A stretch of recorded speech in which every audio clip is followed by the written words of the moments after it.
buhay namin ay walang katiyakan at walang pag-asa. Di namin alam, Panginoon, kung saan papunta yung buhay. Pero salamat, Panginoong Jesus. Binayaran mo lahat ng utang namin. Kasalanan, karamdaman, maging lahat ng aming kahihiyan. Binayaran mo sa krus, Panginoon. At ngayon, nagkaroon kami ng purpose. Nagkaroon ng kulay, nagkaroon ng direksyon, nagkaroon ng kalayaan yung aming mga buhay. Kaya hindi kami mananahimik, Panginoon. Gusto naming ipagsigawan, Panginoong Jesus, Ikaw ang aming tagapagligtas. Panginoong Jesus, Ikaw ang aming buhay. Ikaw ang aming pag-asa. Ikaw ang aming katiyakan. Ikaw ang aming kalayaan. Hallelujah. Here I am to worship. Here I am to worship, O God. Hallelujah. Dati ang Diyos namin ay ang mga sarili namin, ang trabaho namin, trabaho sa bahay. Minsan labahin nga yung Diyos namin, Panginoon. Pero ngayong umagang ito, wala kaming kinikilalang Diyos, kundi Ikaw aming Panginoong Jesus na nagbigay, nag-alay ng iyong buhay para sa bawat isa sa amin. Hallelujah! Thank you, Jesus! We give you all the glory, O God! We give you all the praises! You deserve all the glory, power, honor, and worship, O Jesus! Hallelujah! Ikaw lamang, Panginoong Jesus, ang nag-iisang Diyos na karapat-dapat ng lahat, tumanggap ng lahat ng parangal, papuri, pagdakila. Hallelujah! Thank you, Jesus! Thank you, Jesus! Thank you, Jesus!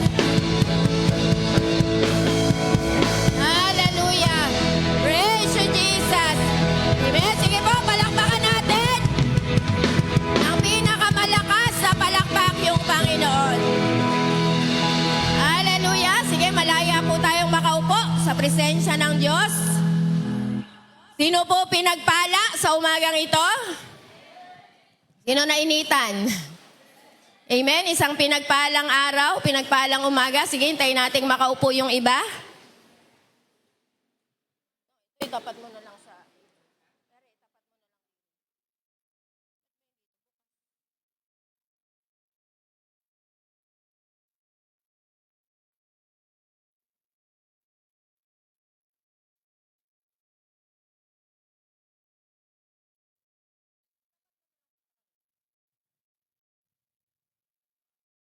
Meron pong mga upuan dito pa sa harap.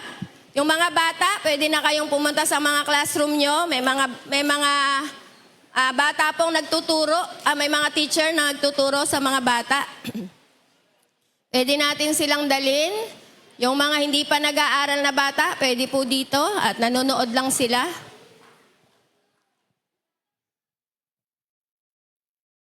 Sige po, hanggang hinihintay nating makaupo, yung iba makahanap ng lugar. Kumustahin mo muna yung katabi mo sa umagang ito. Kumusta naman? Sige, dito po sa harap may mga bakante pang upuan. Mga nasa likod, pwede pa tayo dito sa harap. Mainit po ba? Super init. Praise God. I-welcome muna nga po natin yung mga, sino dito yung bago or first timer? First time nating nakasama? Bukod sa dalawang kapatid ni Jasmine. Pakitayo kayo, kaya bang tumayo? Yan, i-welcome po natin sila. Praise God. Palakpakan natin ang Diyos sa buhay ng mga kapatid ni Jasmine. Sige, makakaupo na kayo. Ako po ay nagagalak, natutuwa sa kanilang mga buhay sapagkat ibig sabihin lang, may nangyayari sa buhay nila, Jasmine at Ezerel. Meron pa po ba? Welcome natin. Amen. Kung wala na, sige tayo ay magpatuloy sa atin pong pag-aaral ng salita ng Diyos. Ano po ba ang higit sa pagkain? Meron ba tayong pwedeng maisip na higit pa sa pagkain? O pagkatapos nito ay gusto mo nang kumain? O hindi pa nga tapos na iisip mo na yung pagkain? Ha? Sino dito yung masyadong pinapakiramdaman yung tiyan? Hindi ako pwedeng magutom. Kailangan mga alas 10 pa lang ay kainan na. Diba? Kaya nga tayo naghahanap buhay. Bakit ba tayo naghahanap buhay? Para kumain. Para matugunan yung mga pagkain. Amen po ba? Para matugunan yung mga pangangailangan. Kaya nga yung iba siguro dito ay wala kasi ay naghahanap buhay para sa pagkain. Pero hindi naman po yun masama. Hindi masama ang pagkain. Dinesign ng Diyos yung katawan natin para tayo ay kumain. Kaya lang, alam niyo po ba na may mas mahalaga kaysa pagkain? May prinsipyo sa Exodus, introduction pa lang po ito, sa Exodus chapter 6 ba or 16? 16, 17 to 27. Sabi po dito, namulot nga ang mga Israelita, may kumuha ng marami at may kumuha ng kaunti. Ngunit nang takali nila ang kanilang nakuha, ang kumuha ng marami ay hindi lumabis at ang kumuha ng kaunti ay hindi naman kinulang. Sapat lang sa kanila ang kanilang nakuha. Sinabi sa kanila ni Moises, huwag kayong magtitira para sa kinabukasan. Ngunit ang ilan sa kanila hindi nakinig kay Moises. Kinabukasan, inuod at bumaho ang itinara nila. Kaya nagalit sa kanila si Moises. Mula noon, tuwing umaga, namumulot sila ng ayon sa kanilang kailangan. Pag-init ng araw, ito'y natutunaw. Nang ika-6 na araw, okay, makinig po kayo ha. Nang ika-6 na araw, doble ang kanilang pinulot. Isang salop para sa isang tao. Nagpunta kay Moises ang mga pinuno ng bayan at sinabi ang nangyari. Ipinaliwanag naman ni Moises sa kanila, ito ang utos ni Yahweh. Bukas ay araw ng pamamahinga. Araw na nakatalaga kay Yahweh, lutuin na ninyo ngayon ang gusto ninyong lutuin. Ang hindi mauubos ay itira ninyo para bukas. Tulad ng sinabi sa kanila ni Moises, nagtira sila para sa kinabukasan. Ito'y hindi nasira at hindi inuod. At sinabi ni Moises, ito ang kakainin ninyo ngayon. Ngayon ay araw na pamamahinga, wala kayong makukuha niyan ngayon. 6 na araw kayong mamumulot niyan, ngunit sa ikapito, sa araw ng pamamahinga ay wala kayong makukuha. Ngunit ng ikapitong araw ay mayroon pa ring mga lumabas sa bukid para mamulot. Ngunit wala silang nakuha. Okay. Tingnan nyo po, makinig kayo. May prinsipyo na nakalagay doon na ibinibigay ng Panginoon kay Moises at sa mga Israelita. Na hanggang ngayon, ang prinsipyo po na yan ay epektibo pa rin. Meron ka daw 6 na araw para mamulot. Noon po ang pinupulot nila ay mana. Tinapay galing sa langit sapagkat nasa ilang sila, walang nagtatrabaho sa kanila. Sa loob ng 40 years, ang Diyos yung nagpakain sa kanila. Pinapakain sila ng Diyos sa pamamagitan ng tinapay na bumababa galing sa langit, kasabay ng hamog. Pinupulot nila yon madaling araw pa lang para meron silang makain. Kalahating salop bawat isang tao. Every day, merong eksakto, sigurado na mana, pinapaulan yung Diyos mula sa langit para pakainin yung mga Israelita. Sabi doon, yung kumuha ng marami, hindi nagkulang. Yung kumuha ng kaunti, hindi lumabis. Yung kumuha ng kaunti, hindi nagkulang. Yung kumuha ng marami, hindi lumabis. Palaging sakto yung blessing na ibinibigay ng Panginoon. At pag may lumabis, ano po nangyayari? Nabubulok at inuuod. Hindi pwedeng magkaroon ng labis. Pero sabi doon, every 6 days, yung pang-anim na araw, doblehin mo yung kuha. Sa halip na kalahating salop, magiging isang salop. Para sa kinabukasan, araw ng pamamahinga, alam niyo po bang araw ng pamamahinga? O yung Sabbath day? O yung sa atin ngayon ay worship day? Worship celebration? Ito ay blines na ng Panginoon. Kaya yung blessing mo mula Lunes hanggang Sabado, may mga itinalaga ng pagpapala yung Panginoon at sapat po yan para yung araw ng linggo ay ibigay mo sa Panginoon. Amen. Dapat maintindihan natin yung prinsipyo po na yan. Na araw-araw, kung may oras ka sa trabaho, kung may oras ka sa negosyo, kung may oras ka sa pag-aaral, dapat mas higit may panahon ka sa Panginoon. Amen. Kung may panahon tayo, kung may oras tayo sa lahat ng bagay, yung pag-gym nga, meron kang oras eh. Yung pagkakape nga, meron kang oras. Yung mga hobby mo nga, meron kang oras. Bakit sa Panginoon, nahihirapan tayong magbigay ng panahon? Tuwing Sabado o tuwing Biyernes, sa panahon nila noon po kasi ang Sabat ay Sabado. Hanggang ngayon, sa Israel, Biyernes ng gabi, Friday night, simula na yung Sabat. Sabado yung Sabat nila. Pero nung ang Panginoong Hesus ay nabuhay na maguli, unang araw ng linggo, kaya nalipat yung worship day ng Sunday. Kaya mula Lunes hanggang Sabado, pinagpapala ka ng Panginoon. Amen. Tingnan mo yung katabi mo, sabihin mo napakarami mong blessing. Monday to Friday, madami kang blessing. Kaya yung Sunday, dapat po ilalaan talaga natin yan para sa Panginoon. Amen. Kaya yung prinsipyo na merong mas mahalaga ba sa pagkain? Meron po.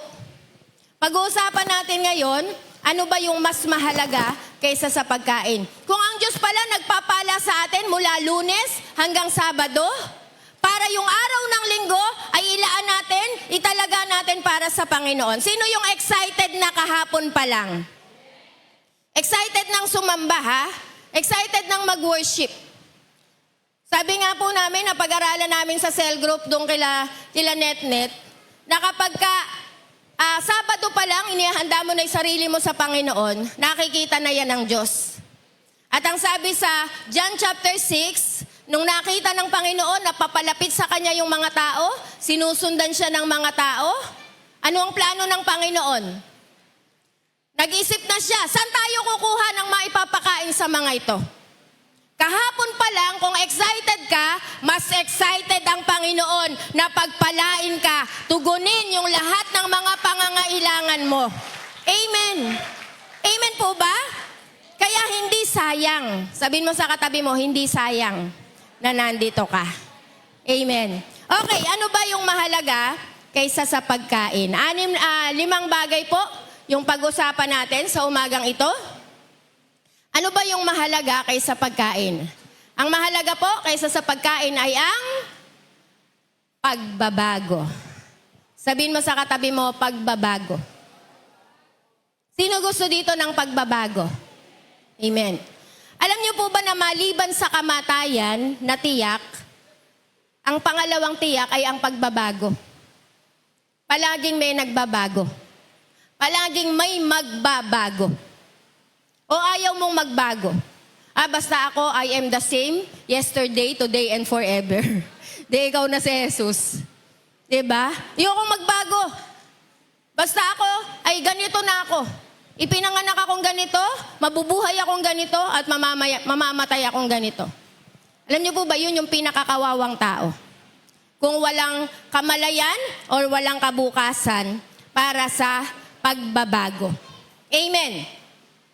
Bakit napakahalaga yung pagbabago? Araw-araw. Amen. Araw-araw, dapat dito pumupunta yung buhay natin sa pagbabago. Kaya tayo nag-church. Tinutulungan tayo ng church para pumunta sa original design ng Panginoon sa atin. Alam niyo ba yung original design ng Diyos sa atin? Ano po yung original design ng Diyos sa atin? Paano tayo tayo nilikha ng Diyos? Nilikha tayong kamukha ng Diyos. Tingnan mo katabi mo. Kamukha ba ng Diyos? Parang hindi, pastora. Nilikha tayong kawangis ng Diyos. Genesis 1, 26-27, sabi ng Panginoon, likhain natin ang tao ayon sa ating wangis, ayon sa ating larawan, magkaroon sila ng kapamahalaan. Mag-manage sila sa buong daigdig, sa lahat ng nilikha ng Panginoon. Kaya ang design ng Panginoon sa atin ay maging kamukha ng Diyos. Hindi maging kamukha ng kalaban ng Diyos, ha? Maging kalarawan ng Diyos.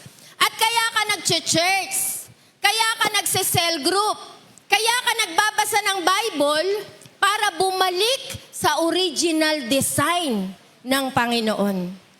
Amen po ba? At napakaganda ng pagbabago. Sino nagpapasalamat na kilala mo yung Panginoon? Amen.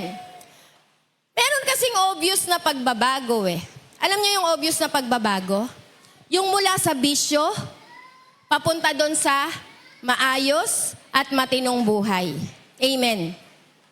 Sabi ni Jasmine, nung simula po kaming nagjo-journal, nagde-devotion, sabi niya, mapag-inom kasi sila eh. Mahilig silang uminom. Sabi ko nga, nung ako'y bata, ang alam ko lang umiinom, mga tatay. Nakikita ko lang umiinom, mga tatay. Pero habang lumalaki, habang nagkaroon ng isip, at sa panahon natin ngayon, mas malakas pang uminom yung mga nanay. Di ba, Ate Hazel? Sabi ni Ate Hazel, mas malakas siyang uminom kay Kuya Omel. Si Kuya Omel, maamoy pa lang yung tansan, lasing na. Kaya mas malakas uminom si Ate Hazel. At sabi ni Jasmine, nag-cell group kami sa bahay nila, sabi niya, hindi ko kayang tanggalin yung bisyo ko. Sabi niya, hindi ko kayang tanggalin yung pag-inom. Sabi niya yun, kinonfess niya. Eh sabi ko, talagang sa sarili natin, hindi natin kaya. Talaga naman po eh. Taon-taon nga, meron tayong New Year resolution eh.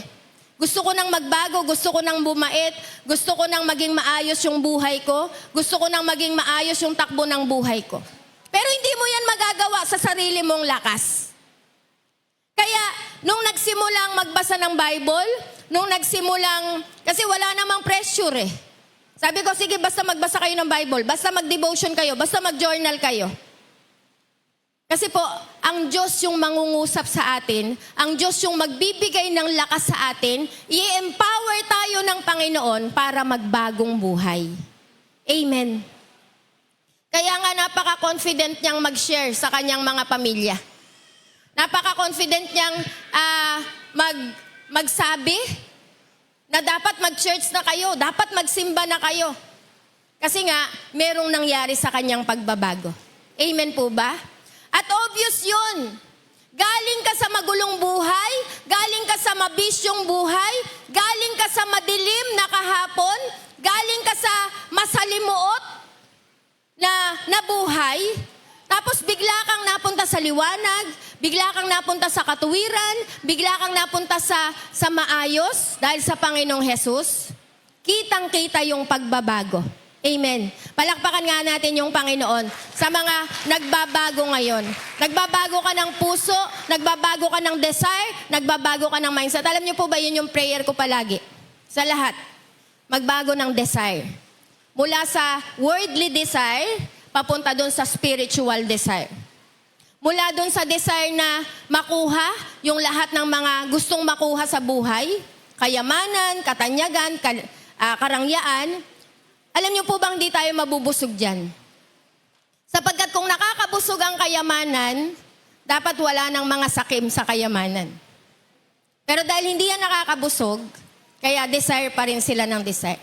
Kaya sa umagang ito, pag-usapan po natin yung 5 dapat na bagay na pumupunta tayo sa pagbabago. Kasi kakampi mo ang Diyos, kakampi mo ang salita niya, kakampi mo ang simbahan, kakampi mo ang cell group. Ang cell group po ay ayusan ng buhay. Kaya kapag ka nakapaloob ka sa cell group, sino dito nakapaloob sa cell group? Palakpakan natin. Amen. Palakpakan natin yung mga nakapaloob sa cell group. Once na pumaloob ka pa lang sa cell group, ibig sabihin, willing na magpaayos ng buhay. Once na kumuha ka ng tao na maglilider sa'yo, maglilid sa'yo, magpapadisciple ka, magtatama sa'yo kung may mali kang desisyon, magbibigay ng kaliwanagan sa'yo kung nalilito ka, nalalabuan ka, magbibigay sa'yo ng instruction kung paano ka magdidesisyon, sa cell group po nangyayari yung lahat na yan. Tawag po natin dyan ay discipleship or ayusan nga ng buhay. Amen. Kasi alam nyo ba, yung buhay, parang ano lang yan, yung cabinet natin. Sino dito palaging maayos yung damitan mo? Maayos minsan, pero mga ilang araw lang, gulo na naman. Diba?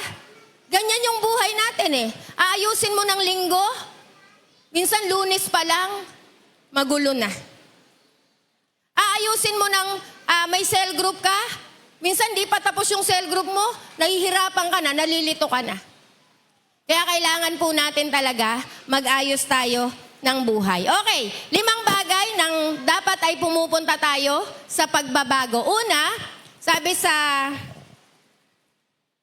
Mateo 7:11, sabi po dito, kung kayong masasama ay marunong magbigay ng mabubuting bagay sa inyong mga anak, gaano pa kaya ang inyong ama na nasa langit? Bibigyan niya ng mabubuting bagay ang sino mang humihingi sa kanya. Totoo po ba to? Amen. Ano sabi dyan? Ikaw na masamang ama, ikaw na masamang ina, tayo na masamang tao, kaya nating magbigay ng mabuting bagay sa anak natin. Pag binasa nyo yung mga unang talata niyan, sabi dyan, kung humihingi ba ng isda yung anak mo, bibigyan mo ba ng bato? Ano ba yun? Bibigyan mo ba ng alakdan? Kung humihingi ba ng tinapay, bibigyan mo ba ng bato? Kung humihingi ng isda, bibigyan mo ba ng... Sige, basahin ko po ng mas malinaw. Matthew 7. Sabi po dito, verse 10. Verse 9. Bibigyan ba ninyo ng bato ang inyong anak kapag siya'y humihingi ng tinapay? Bibigyan nyo ba siya ng ahas kapag siya'y humihingi ng isda? Kung kayo na masasama ay marunong magbigay ng mabubuting bagay, ibibigay din ng Diyos yung mga mabubuting bagay sa mga humihiling sa Kanya. Amen. Kung ano yung hinihingi ng anak mo, yun yung ibibigay mo. Sabi po dyan, kung humihingi ng isda, hindi mo bibigyan ng ahas. Diba? Kung humihingi ng tinapay, hindi mo bibigyan ng bato. Anak, wala tayong tinapay, eto muna, magtiis ka muna sa bato. Pwede ba yun? Abay, hindi. Gagawa ka ng paraan, hahanap ka ng paraan para matugunan kung anumang mabuting bagay yung pwede mong ibigay sa Kanya. Okay, una, ang pagbabago po na dapat mangyari sa atin, una ay from apprehension to assurance. Amen. Ano ibig sabihin ng apprehension? Ito yung mga fear, or yung mga bagabag, or yung mga suspicious, or yung mga doubt. Amen. Sino dito palaging may doubt? Sino dito palagi, bibigyan kaya ako ng Diyos? Tutugunin kaya ako ng Panginoon? Sabi ko kanina, minsan yung physical na pagbabago madaling makita. Umalis ka sa bisyo mo, inayos mo yung buhay mo. Pero yung kaisipan natin, yung lifestyle natin, yung habit natin, minsan napakahirap baguhin yan. Kaya nga, yung mapagduda ka, mapag-alinlangan ka, sa kayang gawin ng Panginoon. Kaya nga po sabi dyan, from apprehension to assurance. Napakatiyak yung sinabi ng salita ng Diyos. Kung yung masasama na magulang kayang magbigay ng mabuting bagay, lalo ang Diyos magbibigay ng lahat ng mabubuting bagay sa mga tumatawag sa Kanya. Amen. Sino nakakaranas na ang Diyos ay gumagawa ng mabuting bagay sa buhay natin? Amen. Sapat na yung meron tayong buhay. Sapat na araw-araw. Yung magising lang nga po tayo. Sabi kanina, let every breath praise the Lord. Diba? Lahat ng may buhay, lahat ng may hininga. Isa na yung katibayan, isa na yung katunayan na ang Diyos ay gumagawa sa buhay natin at nagbibigay ng lahat ng mabubuting bagay. Amen po ba? Kaya kung ikaw ay mapagduda, mapag-alinlangan, marami kang isipin, gagawin kaya ito ng Panginoon? Tutulungan kaya ako ng Panginoon? Pagpapalain kaya ako ng Diyos?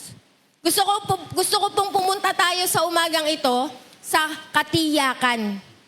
Sinabi ng Panginoon, kung yung masama nagbibigay ng mabuti, mas higit yung Diyos ko na gagawa ng lahat ng mabubuting bagay. Amen. Ano yung mabuting bagay na binigay sa atin ng Panginoon? Ano na yung mabuting bagay na naranasan natin, nilalakaran natin, na alam natin na galing sa Panginoon? Pangit ba? Ano na yung mga mabubuting bagay na naranasan natin sa Panginoon? Ano na yung mga bagay na sigurado tayo na binigay na ng Diyos? Alam niyo po ba yung hindi natin kayang bayaran? Yung kaligtasan. Amen. Pasukin mo na lahat ng simbahan sa pag-aakalang pag naging member ka ng simbahang ito, maliligtas ka. Gusto ko pong sabihin, hindi totoo yun. Walang kaligtasan, walang simbahan, walang relihiyon na makakapagligtas sa atin. Kaya dito po sa simbahang ito, wala tayong ibang itinataas at ipinangangaral kundi yung Panginoong Hesus. At ang basihan natin ay ang kanyang mga salita. Kaya ang unang magandang bagay na naranasan natin ay ang Panginoong Hesus. Amen. Amen. Sabi doon, I never know how much it costs to see my sin upon that cross. Hindi mo alam kung ganong halaga yung binayad ng Panginoon. Ang binayad ng Panginoon ay yung sarili niyang buhay. Amen. Kaya mabuting bagay na nasa atin ng Panginoong Hesus. Meron kang assurance, meron kang katiyakan. Anong sabi doon? Ibibigay niya yung lahat ng mabubuting bagay sa mga humihingi sa Kanya. Pangalawa, yung Holy Spirit. Amen. Meron tayong Holy Spirit. Nasa iyo yung Holy Spirit. Nasa puso mo yung banal na Espiritu. Siya yung gumagabay sa iyo. Siya yung nagbibigay sa iyo ng direksyon. Yung Holy Spirit, yung nagbibigay sa iyo ng lakas para mapagtagumpayan mo yung maraming mga bagay. Amen. Sabi ko nga kanina, maraming mga bagay na gusto nating baguhin sa buhay natin pero hindi mo yan kayang baguhin mag-isa. Kailangan mo palagi ang Diyos. Sabi ng Panginoon, John 15, wala kayong magagawa pag hiwalay kayo sa akin. Yung lakas mo, yung talino mo, yung galing mo, bibiguin ka niyan kung hindi sasamahan ng Panginoon. Amen po ba? At yung salita ng Diyos. Dito tayo magbibigay ng katiyakan. Ang salita po ng Diyos, ulitin ko, ito'y final authority. Pag sinabi ng salita ng Diyos, ito yung pangahawakan mo. Hindi yung sinasabi ng doktor. Hindi yung sinasabi ng amo mo. Hindi yung sinasabi ng boss mo. Hindi yung sinasabi ng pera mo sa bangko. Maraming mga tao, kaya merong mga pag-aalinlangan sa puso at walang katiyakan, kasi hindi naman ito yung final authority. Naku, wala na akong pera, kaya natatakot na. Naku, wala na akong trabaho, kaya matatakot ka na. Nawawala yung katiyakan mo kapag hindi salita ng Diyos yung authority ng buhay mo. Kung ang authority mo ay yung sinasabi ng pera mo sa bangko, bibiguin ka po niyan. Amen. Bibiguin ka niyan. Isang karamdaman lang yung katapat niyan. Kahit na gaano karami yung pera mo sa bangko. Isang karamdaman lang yung katapat. Kaya kung yun yung magiging authority po natin, talo tayo. Pero kung ang authority mo, sabi ng Panginoon, basta humingi ako sa Kanya, ibibigay niya sa akin. Jeremiah 33:3, anong sabi doon? Ito yung telephone number natin. Diba? Sabi ng Panginoon, tumawag ka sa akin at tutugon ako, sasagot ako sa iyo, at ako'y magpaparanas ng mga dakilang bagay na hindi mo pa nararanasan. Diba napakasigurado? Hindi sinabi doon, tumawag ka sa akin, pag may time ako, baka sagutin kita. Tingnan natin. Diba? Yung mga hindi sigurado sa mga commitment, pagka inanyayahan ka, tingnan ko po. Pero ang Diyos, napakatiyak ng sabi niya. Pag tumawag ka sa Panginoon, sabi niya, sasagutin kita. Amen. Pag tumawag ka sa Panginoon, siguradong sasagutin ka ng Diyos. Kaya umalis na tayo doon sa apprehension, pumunta na tayo doon sa assurance. Amen. Tiyak sa Panginoon yung lahat ng bagay. Sa Panginoon sigurado yung lahat ng bagay. Amen po ba? May sakit ka. Nagpapagamot ka, ginagawa mo yung lahat ng sinasabi ng doktor. 100% ba yung katiyakan nun? 100% po ba yung katiyakan nun? Hindi mo masasabi. Hindi mo masasabi na 100% kang gagaling. Pero anong sabi ng salita ng Diyos? Sa latay ng Panginoon, tayo ay gumaling. Amen. Sa latay, sa sugat ng Panginoong Hesus, tayo'y gumaling na. Kaya merong katiyakan palagi sa Panginoon. Okay, pangalawa. Sabi sa Santiago 1:17, ang lahat ng mabuti at ganap na kaloob ay buhat sa Diyos mula sa Ama na lumikha ng mga tanglaw sa kalangitan. Hindi siya nagbabago o nagdudulot ng bahagyamang dilim dahil sa pagbabago. Okay. Number 2 is from grumble to gratitude. Amen. Ano ibig sabihin ng grumble? Mapagreklamo. Mapagbubod. Diba? Yung maraming bagay na nakikitang hindi maganda. Bakit madali sa tao yung magreklamo? Diba hindi obvious yan? Tingnan mo nga yung katabi mo. Diba ang ganda niyan? Ang kisig niyan? Pero mukha bang reklamador? Hindi, diba? Hindi naman eh. Hindi yan halata. Hindi yan halata. Pero ito'y palaging nangyayari. Mas madaling humanap ng pangit, hindi magandang nangyayari, kesa magpasalamat. Totoo ba yun? Sa daming ginawa ng Panginoon sa atin, minsan yung mga kabiguan yung naaalala natin. Minsan yung mga masasakit yung naaalala natin. Minsan yung mga panahong nireject ka, iniwan ka, inabuso ka, yung mga trauma mo, yun yung naaalala mo. Sabi ko nga po sa mga leaders, sa mentoring namin, yung failure, makinig kayo, ang failure ay mga pangit na pangyayari sa buhay mo. Tama ba? Ang failure ay mga pangit na nangyari sa buhay mo kahapon or nung isang araw. Pag sinabing failure, tapos na. Nangyari na. Nabigo ka na. Hindi ka nakapasa sa exam, hindi ka natanggap sa trabaho, hindi mo nakuha to. Yun yung failure. Pangit na nangyari kahapon or nung nakaraan. Ang mahirap, yung nangyari kahapon at nangyari sa nakaraan, idudugtong mo sa kasalukuyan. Iko-connect mo ngayon. Ano magiging attitude mo? Ano magiging attitude mo? Reklamador. Nagkakaroon ka palagi ng reklamo sa isip mo. Hindi mo na nakikita yung magagandang bagay.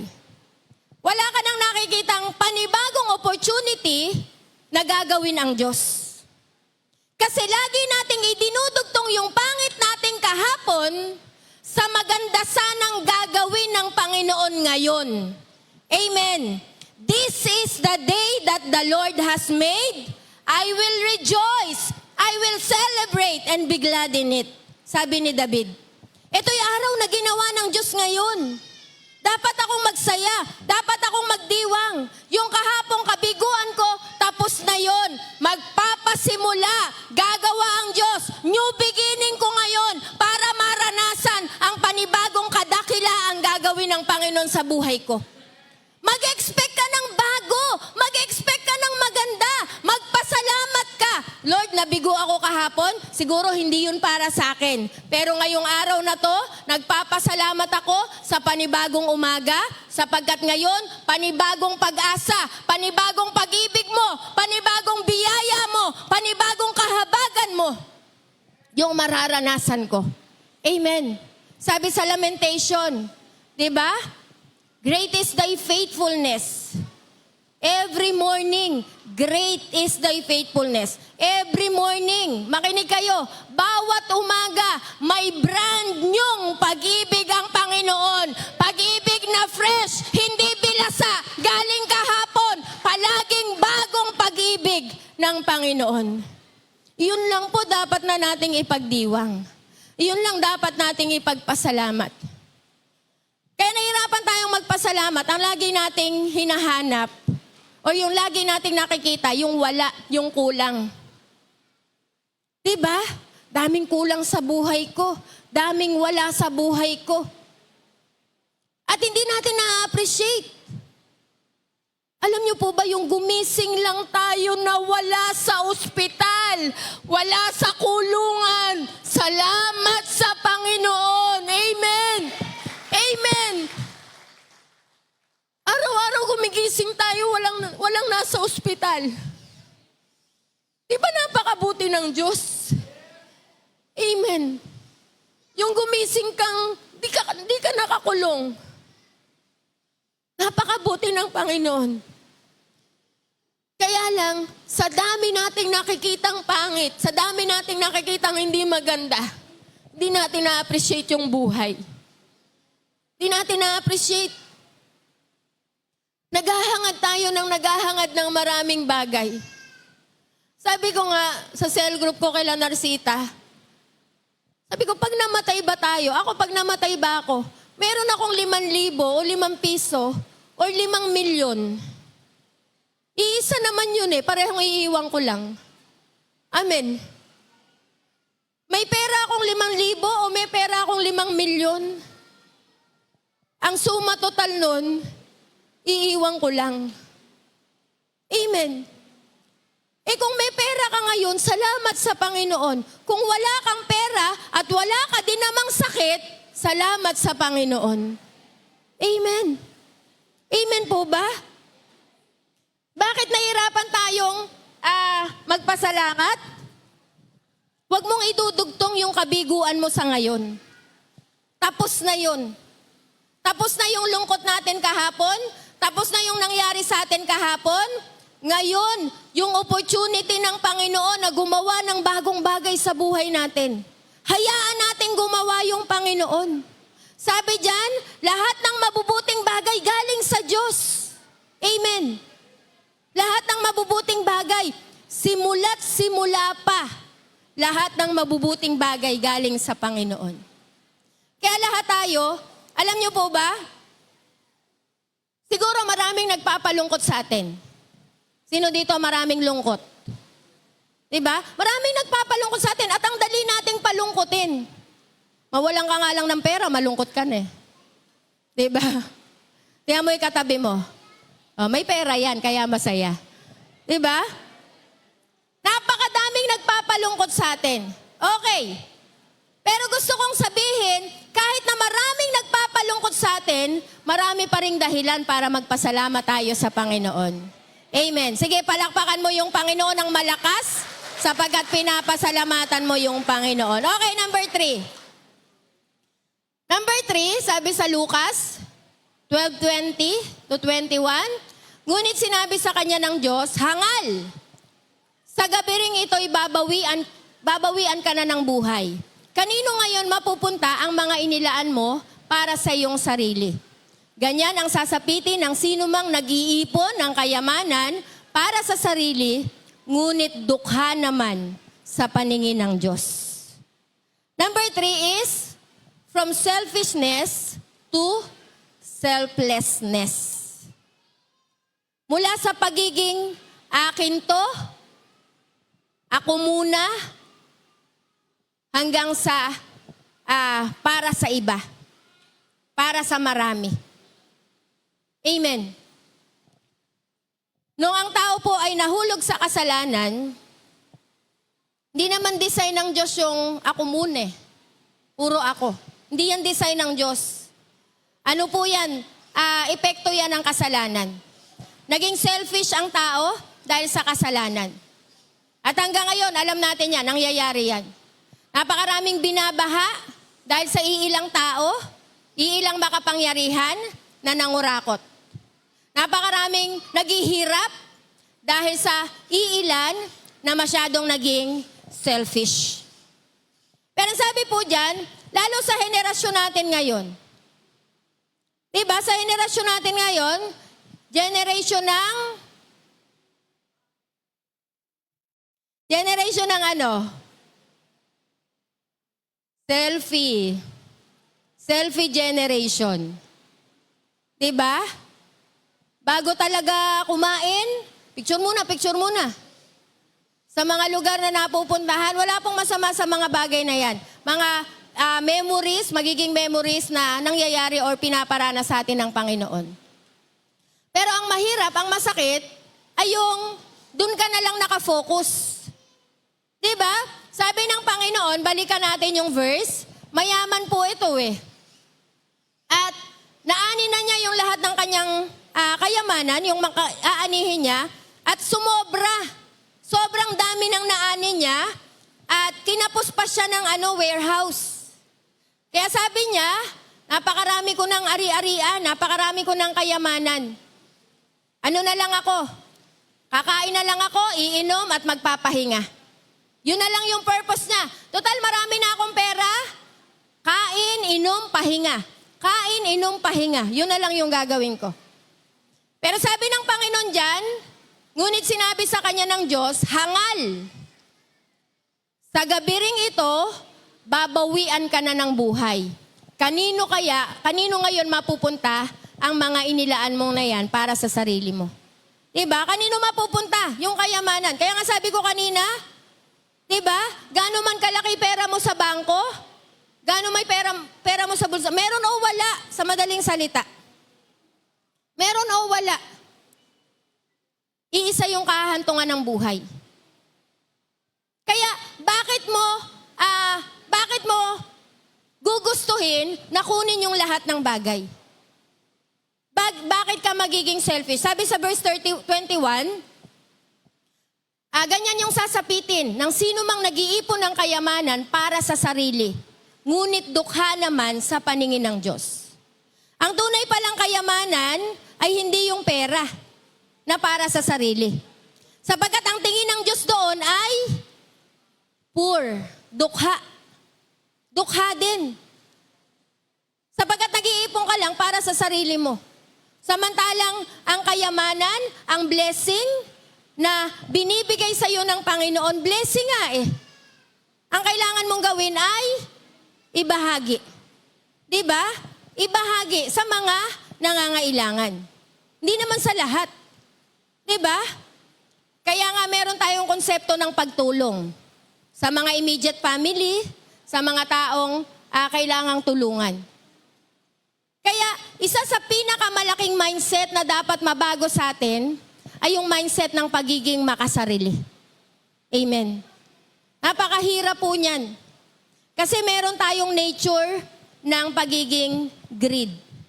Diba? Pagiging sakim. Akin lang to, sa pamilya ko lang to. Pero alam nyo po ba, habang nagbibigay tayo sa Panginoon, habang nagbibigay tayo sa mga nangangailangan, habang tumutulong tayo sa magulang, habang may pinagpapala tayong lubos na nangangailangan, ang Diyos lalong nagdadala ng mga pagpapala sa buhay natin. Siguro nararanasan niya ng iba sa atin. Habang nagbibigay ka, lalo namang bumabalong yung blessing sa buhay mo. Habang nagkakaloob ka, lalo namang hindi mo alam kung saan-saan ang gagaling yung pagmumulan para pagpalain ka. Alam niyo po ba, pagka kasi nagkaroon tayo ng kaisipan na akin lang to, sinasarado natin yung blessing. Sinasarado mo yung bintana ng kalangitan para mabuhos yung pagpapala sa iyo. Alam niyo po ba pag ang Diyos yung nagpala, sabi ng Bible, walang sapat na silid na kalalagyan. Ibig sabihin, may laman na yung isa mong wallet, lalagyan pa ng Diyos yung isa mong wallet. Amen. Meron ka ng isang bangko, kaya ka pang bigyan ng Diyos ng panibagong bank account. Kaya niyang punuin, kaya niyang pasaganain. Diba sabi ng Bible, subukan niyo ako sa ganitong bagay. Kung hindi buksan ko yung kalangitan ng langit at ibuhos ko yung pagpapala na walang nasilid, na walang sapat na kalagyan. Alam niyo po ba ang issue nito ay puso.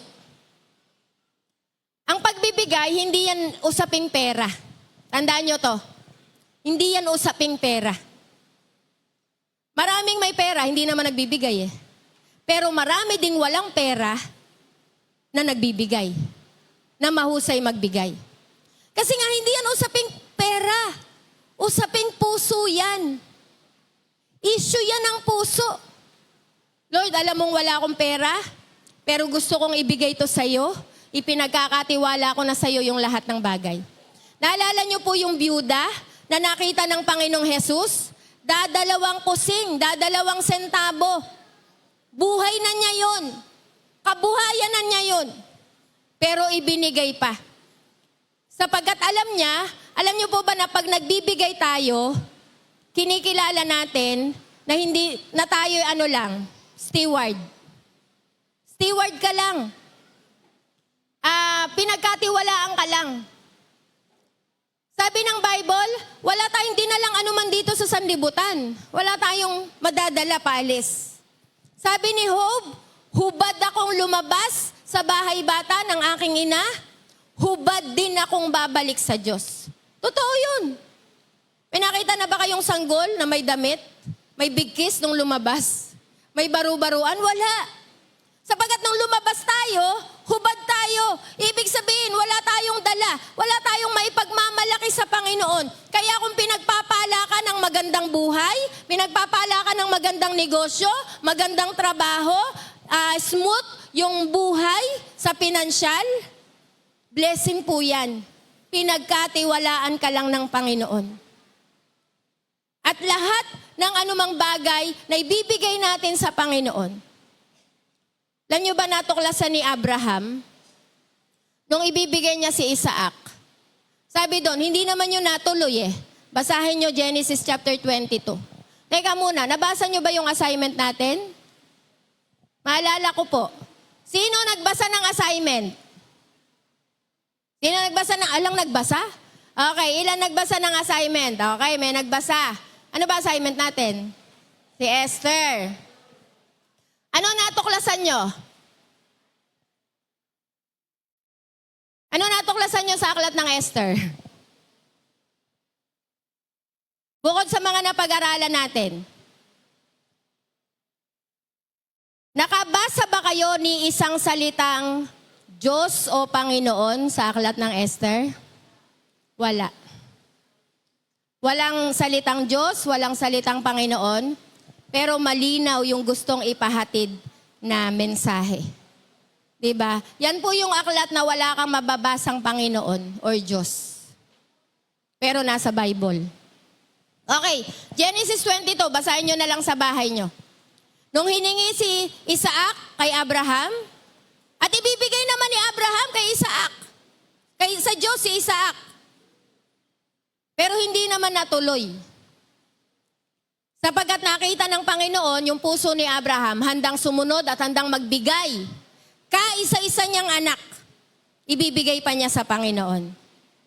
At doon, nasulat yung salita na sa bundok ng Diyos ay palaging may nakalaan. Jehovah Jireh.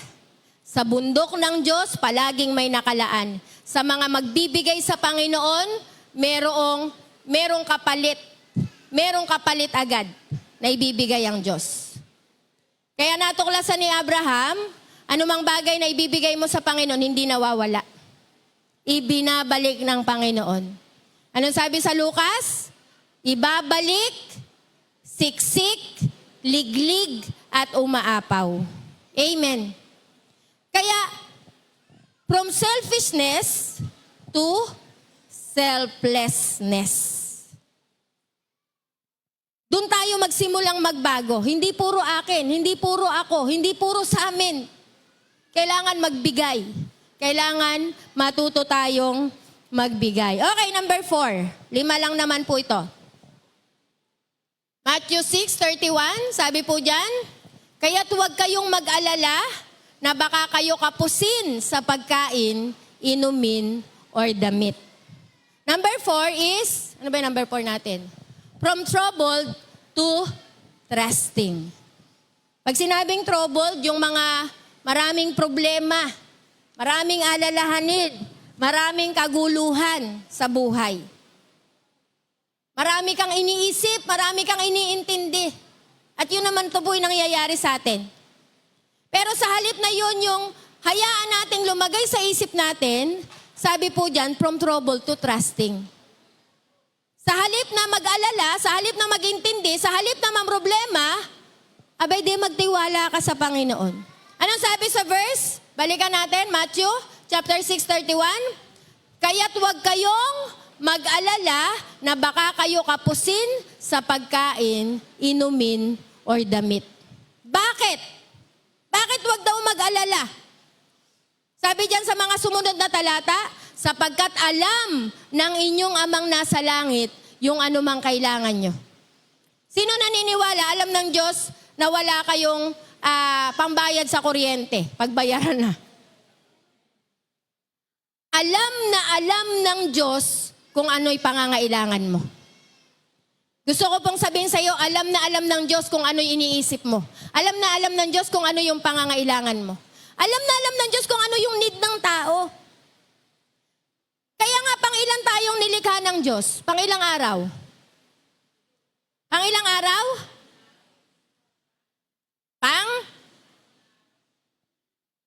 Pangilang araw? Pang-6 na araw. Diba? Noong ika-7 araw,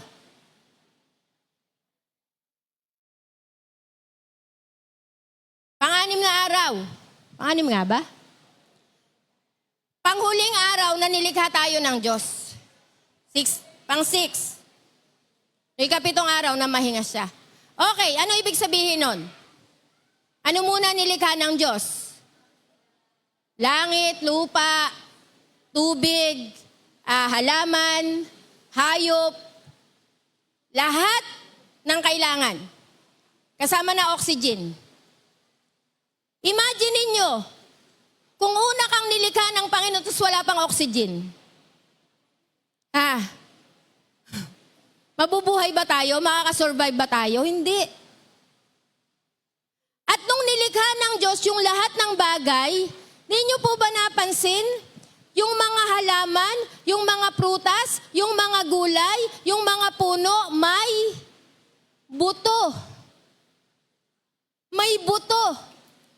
Ibig sabihin, nung nilikha ng Diyos yung lahat na yan, hindi para sa panahon lang ni Adan. Adan, ito yung Eden. Kumpleto yan sa lahat ng prutas, ng halaman, ng gulay. Para sa'yo yan.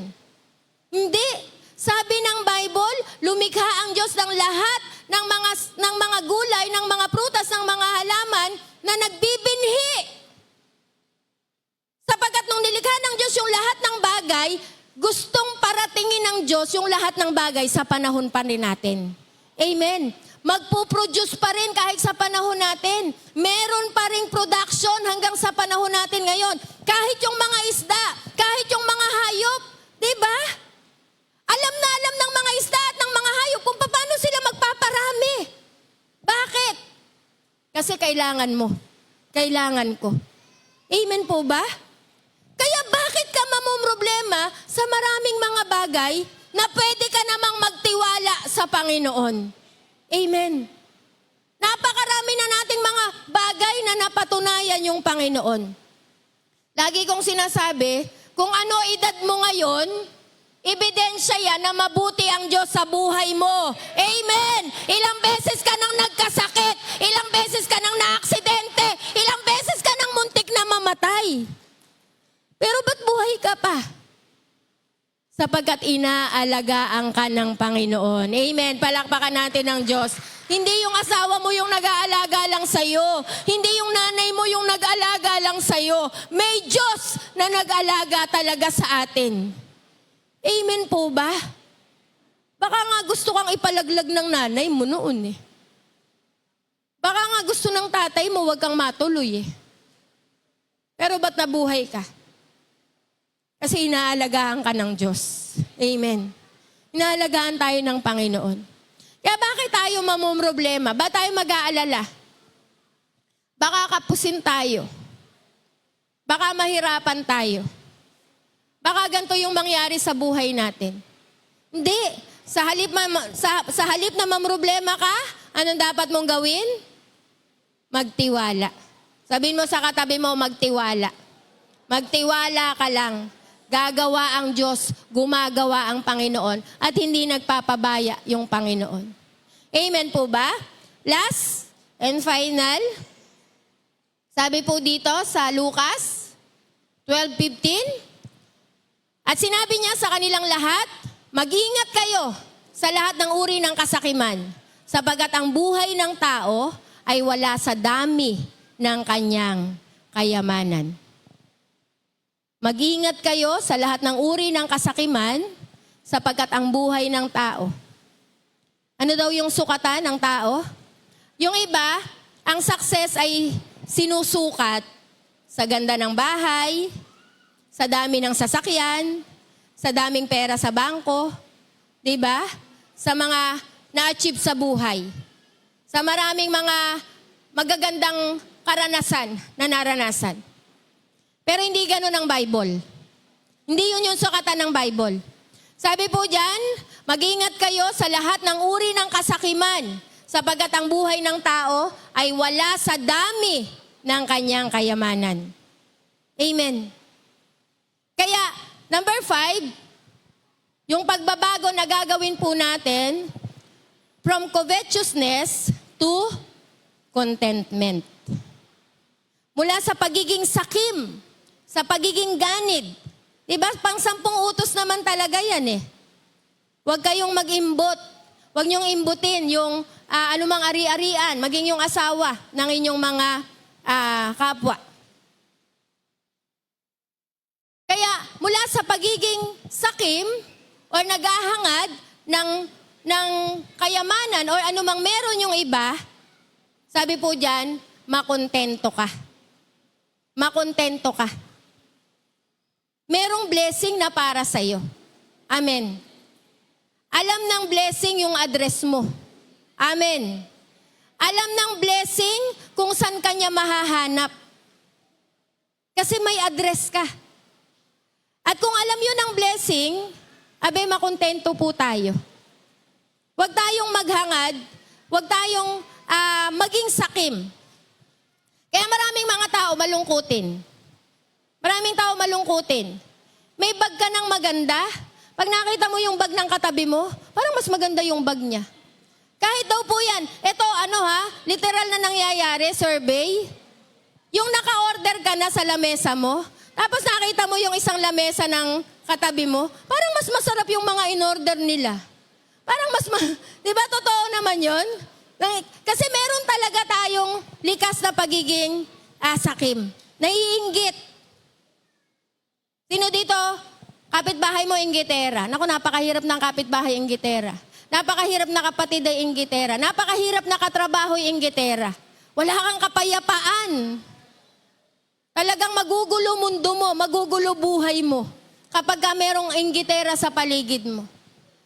Sisiraan ka, wala kang ginagawang masama. Masama ka kasi sisiraan ka. 'Di ba? Yung tahimik ka lang na nabubuhay sa buhay mo, biglang merong darating na gulo. Kaya hindi rin halata yan. 'Di ba? Tingnan mo nga yung katabi mo. 'Di ba? Hindi halatang inggitera kasi hindi naman talaga. Amen. Hindi naman talaga. 'Di ba? Pero alam nyo ba yung kontento ka? Sarap ng tulog. Amen. Diba? Sarap ng tulog. Yung sobrang init ng panahon. Madikit lang sa pader. Tingnan mo kay katabi mo, baka tulog na yan, ha? Sobrang kontento. Yung madikit ka lang sa upuan. Tulog. Yun yung punong-puno ng kapayapaan. Kasi, nabubuhay yan sa gratitude. Lord, eto lang ngayon, pero salamat kasi meron ngayon. Lord, eto ngayon, pero alam ko bukas meron pa rin. Amen. Alam niyo po ba yung nagtitiwala sa Diyos? Balikan lang natin yung nagtitiwala sa Panginoon. Palagi yung kontento sa ngayon. Kasi alam niya bukas, meron ulit.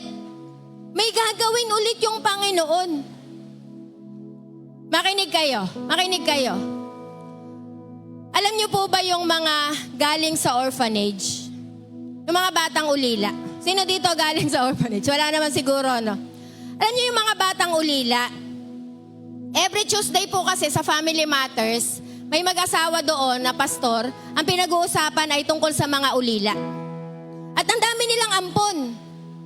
Nag-aampon sila. At ito yung habit ng mga ampon. Makinig po kayo. Kunyari may pagkain sa mesa. Ang gagawin ng mga inampon nila, itatago. Kukuha ng madami, tas itatago sa kwarto. Kasi nadala nila yung kaisipan na baka mamaya wala na. Baka mamaya ubos na. Kaya napakatagal mabakbak sa isip nila na mamaya meron pa, huwag kayong magtago. Huwag kayong mag-alala, mamaya meron pa. Kasi ang buhay nila sa orphanage, sa ampunan, sakto lang o minsan kapos pa. Pag hindi ka agad nakadulog, nakababa, mauubusan ka. Kaya sila, ang gagawin nila, kukuha ng marami at itatago. At hanggang nadala na sa mga taong inampunan nila, lahat po, pag nakarinig kayo ng mga taong nag-ampon, yun yung likas ng mga batang inampon nila. Kasi yun yung naging buhay nila. Hindi sila makapagtiwala na mamaya meron pa. Pero gusto ko pong sabihin, iba ang mga anak ng Diyos. Amen. Maaasahan mo at mapagtitiwalaan mo yung Panginoon. Sabi nga po, papunta ka pa lang dito, nag-iisip na yung Panginoon paano ka pagpapalain, paano tutugunin yung mga panalangin mo, paano bibigay yung desire ng puso mo. Kaya makontento ka sa ngayon, magtiwala ka sa ngayon, dahil bukas, may gagawin ulit ang Diyos. Amen. May gagawin ulit ang Diyos bukas, may gagawin ulit ang Diyos sa makalawa, may gagawin ulit, kahit maubos yan ngayon, huwag kang matakot. Kahit maubos yan ngayon, kahit mawala yan ngayon, bukas may panibagong blessing na gagawin yung Panginoon. Amen. Amen. Sino po dito nakaranas na ng breakthrough? Alam niyo po ba, pag sinabing breakthrough, yung mga bagay may humaharang sa buhay mo para maranasan yung magandang bagay.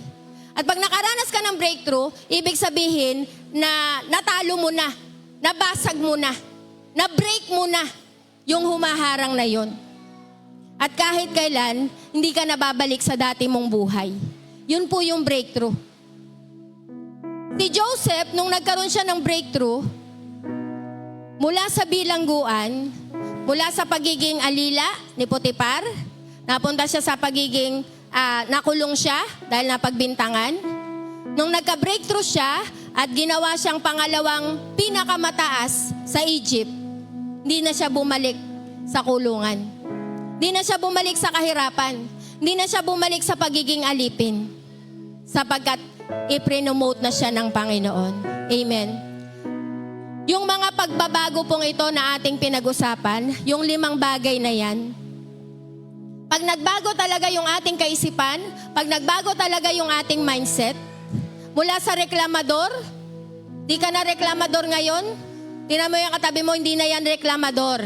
Amen. Grateful na yan. Mapagpasalamat na yan. Kaya marami nang ipapakita, ipaparanas ang Diyos na magagandang bagay dyan. Mula sa laging problemado, mapagtiwala na yan. Hindi yan natatakot maubusan, mawalan, sapagkat alam niya bukas yung kanyang source at pupunuan ng Diyos mula sa kayamanang hindi nauubos. Pupunan ng Diyos, tutugunan ng Diyos yung lahat ng ating mga pangangailangan. Amen. Napakatanda na ng mundo. Lagi kong sinasabi, pero hanggang ngayon may isda pa rin sa dagat na kinakain tayo. May karne pa rin sa palengke na nabibili tayo. May mga gulay pa rin. May mga prutas pa rin na kinakain tayo. Ba't tayo matatakot? Ibig sabihin, tuloy-tuloy yung production. Dahil iyan ang design ng Diyos para sa mga pangangailangan natin. Amen? Palakpakan natin ang Panginoon. Tayo po lahat ay tumayo. Hallelujah. Kaya may mas mahalaga kaysa sa pagkain. Ang mahalaga, sabihin mo sa katabi mo, ay ang magbago ka. Amen. Ang mahalaga ay ang magbago tayo. Amen po ba? Magbago tayo. Kaya natin, nalikhaan tayo ng pusong mapagpasalamat. Pag ikaw ay mapagpasalamat, lagi mong naa-attract ang blessing. Namamagnet mo yung blessing. Yung kahit na yung blessing hindi para sa'yo, kasi napaka-grateful mo, napaka-mapagpasalamat mo, bibigay ulit sa'yo ng Diyos. Gagawin sa'yo ng Diyos, ipaparana sa'yo ng Panginoon. Kaya sa umagang ito, ayan natin na ang Diyos ay maglikha ng bagong puso sa bawat isa sa atin. Ang issue po ng lahat ng yan ay hindi problema, hindi pera, kundi puso. Amen. Sang pusong tapat, sang pusong dalisay. Pwede ba yun yung awitin natin sa umagang ito? Palikha tayo ng Panginoon ng isang pusong dalisay sa Panginoon. Hallelujah. Upang maranasan natin yung totoong pagbabagong buhay. Yung Diyos ay hindi nagbabago. Amen. Siya yung pinagmumula ng lahat ng mabubuting bagay noon, ngayon, at magpakailanman. Pero kung ang puso natin ay hindi handa, may hirapan tayo na maranasan yung mga gagawin ng Panginoon sa buhay natin. Hallelujah. Sige po, mingi tayo ng isang bagong puso sa Diyos. Isang pusong dalisay, isang pusong tapat, isang pusong sumusunod sa Panginoon. Hallelujah. Alam naman natin lahat yung kantang ito. Awitin po natin. Thank you, Jesus. Thank you, Lord. Bless your name. Bless you, Jesus.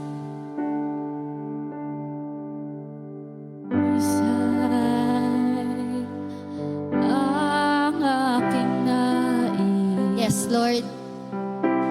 Nalikhain mo, O Diyos, para sa akin. Amen, amen. Pusong dalisay. Yes, Jesus. Ang aking nais. Hallelujah. Nalikhain mo, O Diyos, Minsan pa, para sa awitin natin sa Panginoon. Sabihin mo, pusong dalisay, Lord. Pusong tapat, pusong puro, pure heart. Yes, Jesus. Nalikhain mo, O Diyos. Thank you, Jesus. Hallelujah. Pusong dalisay ang aking Thank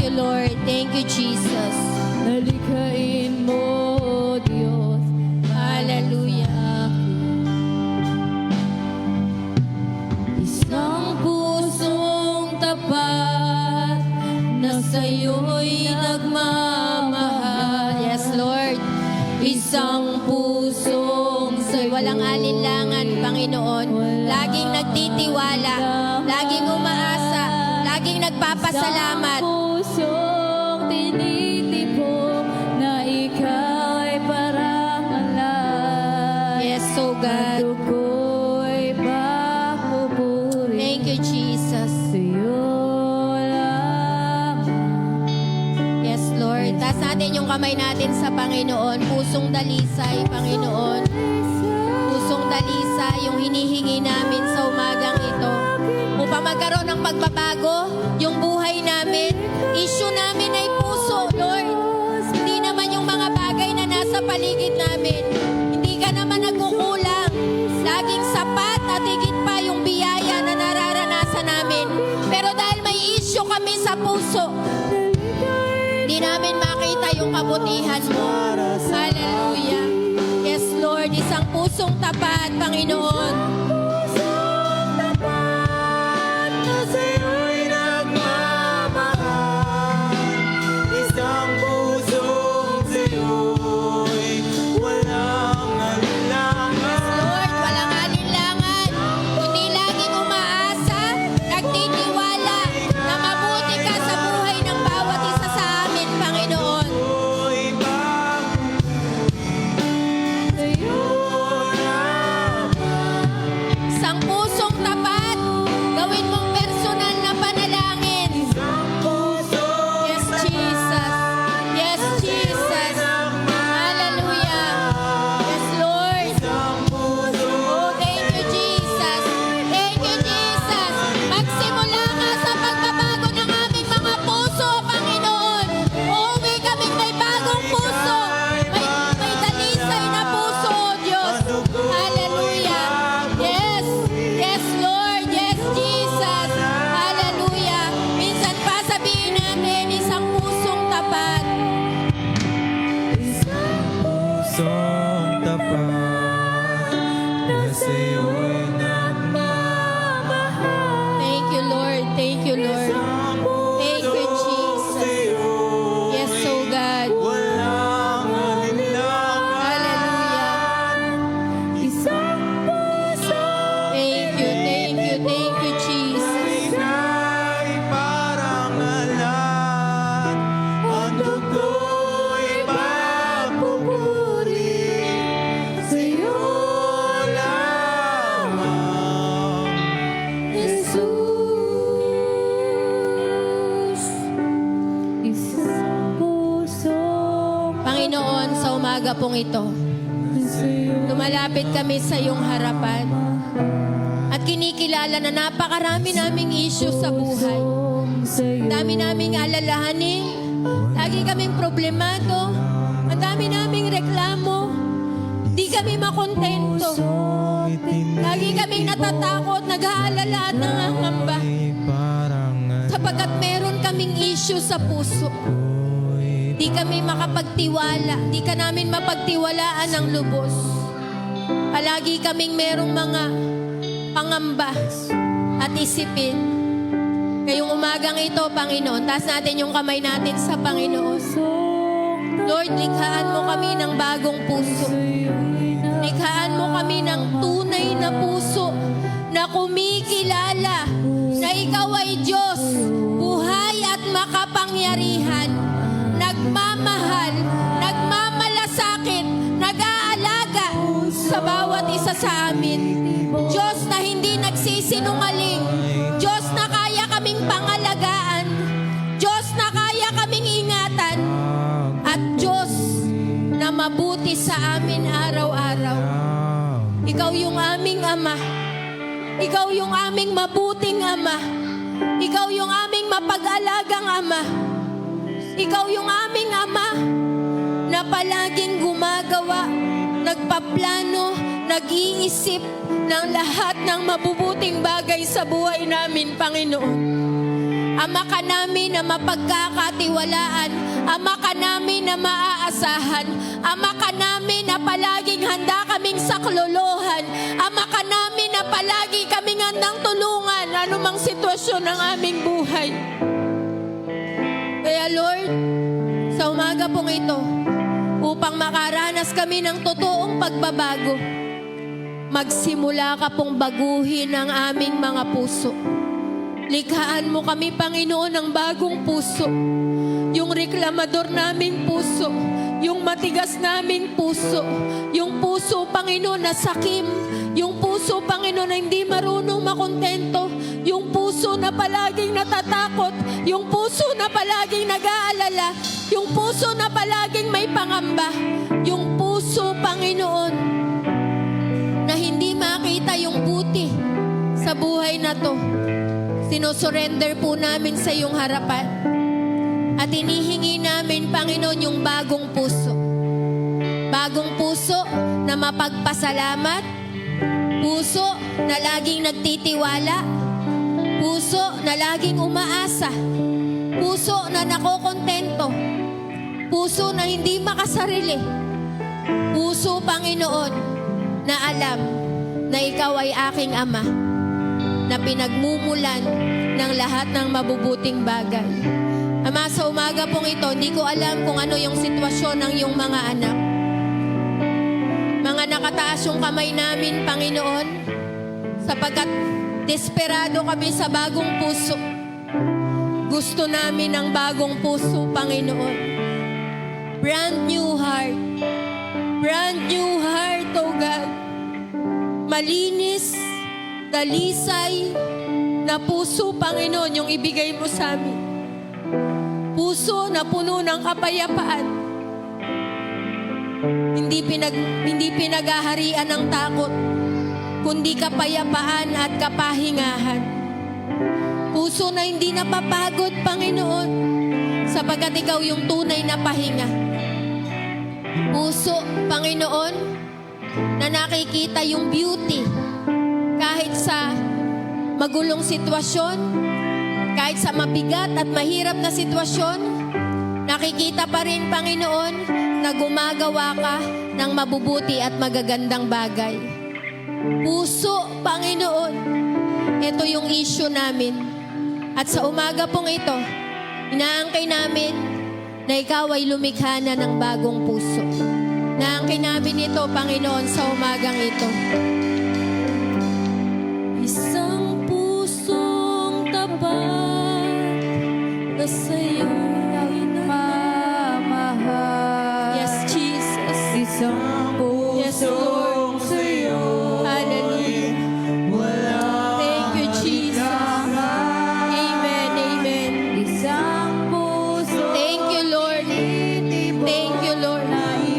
Holy Spirit. Holy Spirit. Selyuhan mo po ito, Panginoon. Selyuhan mo ito, Panginoon, sa puso, sa buhay ng iyong mga anak sa umagang ito, Panginoon. Lalabas kami sa tahanang ito na may bagong puso, may bagong buhay, may bagong mindset, may bagong pananaw, may bagong desire, Panginoon. isang puso Hallelujah. sa'yo. Yes, Jesus. Yes, Jesus. Walang alinlangan, Panginoon. Puso na laging nagtitiwala, Panginoon, na palagi kang may ginagawa, palagi kang nagpapala. Lagi ka, Panginoon, na nakatunghay sa iyong mga anak para tumulong, Panginoon. For the very last time, sabihin natin, isang pusong tapat, Panginoon. Hallelujah. Yes, Jesus.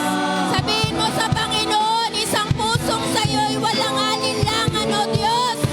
Glory, glory, glory, glory to Jesus. Hallelujah. Thank you, Lord. Thank you, Jesus. ako'y magpupuri sa'yo lang. Hallelujah. Lord, salamat po. Salamat po. Salamat, Panginoon, sapagat naniniwala ako, magpapasimula ang pagbabagong buhay sa bawat tatay na narito, sapagkat nilikhaan mo kami ng bagong puso. Kami magiging tatay na marunong magpasalamat, ma-appreciate, makita yung lahat ng mabubuting bagay, Panginoon. Tatay na hindi nagrereklamo, tatay na hindi nag-aalala, sapagkat meron kaming tatay, meron kaming Ama sa langit na nag-iingat, nag-aalaga sa amin. Mga nanay, Panginoon, na masayahin na yung masusumbungan mo sa bawat isa sa amin, Panginoon. Mga nanay na kontento, mga nanay, Panginoon, na mapagtiwala sa kilos mo. Mga nanay na hindi na matatakutin, Panginoon. Mga nanay na hindi na malulungkutin. Mga nanay, Panginoon, na pinalaya mo na sa maraming mga alalahanin sa buhay. Totoo po, haharap pa rin kami sa panibagong mga problema at hamon sa buhay. Pero iba na yung puso namin. Puso na, Panginoon, na nagtitiwala sa iyo. Puso na, Panginoon, na umaasa sa iyo. Mga anak, Panginoon, na hindi na stress, hindi na nade-depress. Mga anak, Panginoon, na hindi na nagkakaroon ng anxiety or depression. Mga kabataan, Panginoon, mga kabataang ito, Panginoon, na punong-puno ng pag-asa. Mga kabataan na punong-puno ng sigla. Mga kabataan, Panginoon, na nakakakita ng bright future sa kanilang mga buhay. Sapagkat ikaw, Panginoon, ang may hawak ng aming kinabukasan. Kaya Lord, salamat po. Bawat isa na narito, naangking ko, Panginoon, na lalabas kami sa gusaling ito na may bagong puso. Lalabas sa bibig namin, Panginoon, hindi reklamo, kundi pagpapasalamat. Hindi takot, kundi katiyakan. Hindi mga kasakiman o makasariling bagay, Panginoon, kundi kontento at mga bagay, Panginoon, na pagpapasalamat, pagpupuri sa magagandang nangyayari sa buhay namin, Panginoon. Bawat isa sa amin, Panginoon, ito yung kalooban mo sa amin. O ang gusto ng demonyo'y matakot kami, ang gusto ng demonyo'y magreklamo kami. Pero ikaw yung aming susundin, Panginoon. Ang gusto mo'y magpasalamat kami, ang gusto mo'y magtiwala kami, ang gusto mo'y, Panginoon, ay makontento kami at ma-appreciate namin yung palaging ginagawa mo sa buhay namin. Panginoon, pagpalain mo po ang bawat pamilya na narito. Sige, hawakan mo yung katabi mo. Hallelujah. Di ko alam, Panginoon, kung ano po yung sitwasyon ng bawat isa. Pero habang hawak namin yung kanilang mga kamay, naniniwala ako, Panginoon, na patuloy kang gumagawa sa kanilang mga buhay. Lord, i-bless mo po. I-bless mo bawat tatay, bawat nanay, bawat mga anak, bawat pamilya na narito, Panginoon. Salamat sa buhay nila. Salamat sa mga tatay na nagdadala ng pamilya nila sa simbahan, sa iyo, Panginoon. Sapagkat walang pinakamabuting bagay, walang pinakasiguradong bagay na pagdalhan namin ang aming pamilya, kundi sa iyo lamang, Panginoon. I-bless mo po ang puso ng mga tatay. Pagpalain mo yung kanilang mga trabaho. Pagpalain mo yung kanilang mga negosyo. Pagpalain mo yung kanilang mga pangarap para sa kanilang pamilya, para sa kanilang mga anak, Panginoon. Pasaganain mo yung buhay ng mga tatay, Panginoon. I-bless mo lahat ng mahawakan ng kanilang katawan, ng kanilang kamay. I-bless mo yung kanilang katawan, Panginoon. Ilayo sa lahat ng uri ng sakit at kapahamakan. I-bless mo yung buhay ng mga tatay. Hayaan mo, Panginoon, ang mga tatay ay maging malakas, masigla, malusog para sa kanilang pamilya, Panginoon. Para ma-enjoy pa nila, Panginoon, yung buhay ng kanilang mga anak. I-bless mo po yung mga nanay. Salamat sa mga nanay na palaging nananalangin para sa kanilang sambahayan. Salamat sa puso ng mga nanay na laging nagtitiwala sa iyo, Panginoon. Nagagawa ka, tutugon ka, magpapala ka, Panginoon, sa buhay nila. Aalis sila sa kahirapan, aalis sila sa utang, aalis sila, Panginoon, sa depressed na pamumuhay, aalis sila sa hindi magandang kalagayan. At dadalhin mo sila sa pinagpalang buhay, Panginoon. Dadalhin mo sila sa isang buhay na ganap at kasiya-siya. Salamat sa pagtitiwala. Salamat sa pananampalataya ng mga nanay, Panginoon, na naninindigan para sa kanilang pamilya, para sa kanilang mga anak, Panginoon. At naniniwala kami, mangyayari at mangyayari. Ano man yung mga panalangin ng mga nanay, ano man yung mga iyak ng mga nanay, ano man, Panginoon, yung mga inihiling ng mga nanay. Lord, ikaw yung magpapala.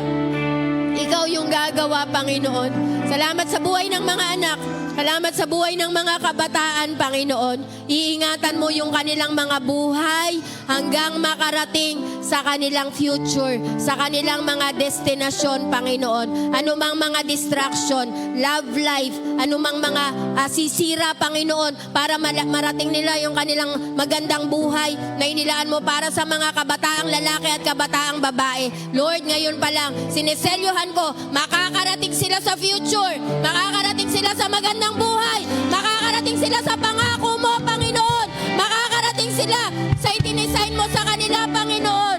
Ikaw lamang ang nakakaalam ng mga panukalang inihanda mo sa kanila para dulutan sila ng pag-asa, ng buhay at future, Panginoon. Kaya pagpalain mo po ang bawat pamilya, pagpalain mo, Panginoon, ang bawat magkakahawa kamay, at anuman yung desire po nila, anuman yung nasa ng puso nila, anuman yung panalangin nila, inaangkin ko po ito sa pangalan ng aming Panginoong Jesus. Amen! Amen! And amen! Sige, palakpakan mo yung Panginoon, batiin mo yung katabi mo.